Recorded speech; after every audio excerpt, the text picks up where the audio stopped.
College Benefibro, Gim Tip Namtai, Kubor Laitkam, take it on Tylli post Kibalaj for Neigrihms, with a contractual purely on temporary basis.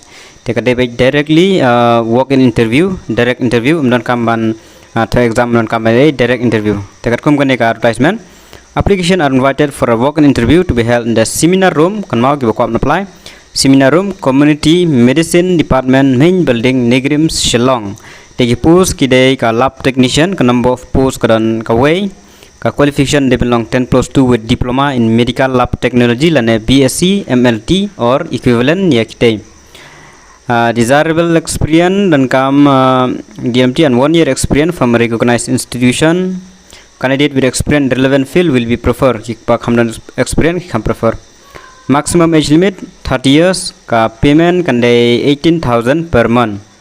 Day namta ka data entry operator kan nagawa post kaneru. Day qualification belong 10+2 with diploma in computer. Kan mama pilih mendap diploma in computer application lane Bachelor of Computer Application or equivalent. Day don kamro experience dan date with 2 years of experience will be preferred. Or bila don arts nam experience can prefer kita dalam don temut bah kan pedang baik. Maximum age limit kan 28 years, but ka payment kan 18,000 per month. Baru after post 18,000 per month. They kan baik namta 6 months, but kan extension pada ka based on performance. They buka aman apply sekan mau. But ka tarik namta kan ka interview direct interview kan baik 10 August mas kan mau 10 August 2023 kan baik walk in interview kan ka tarik 10 August 2023. Registration will start from 9 AM to 10 AM. Kan mau bagi sedang registration naduk khandai hari sepoji.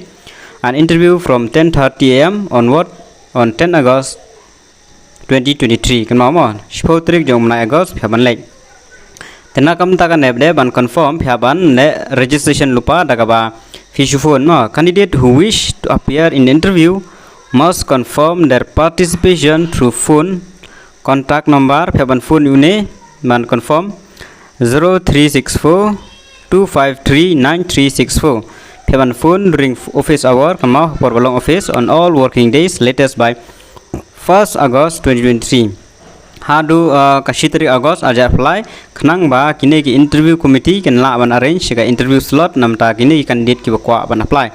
Sakan mau ban phone unit number bla tho hangne 0364 253 9364. Sakan mau kita buat apply kini ada lagi post.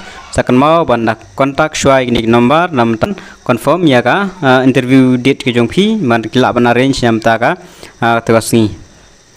Te kini ki bro kita condition mon kaman pulih dengan ong bajarak namta kane te gitu candidate ki ba ko ban apply namta kane kan mau ba pin habra load ki original document.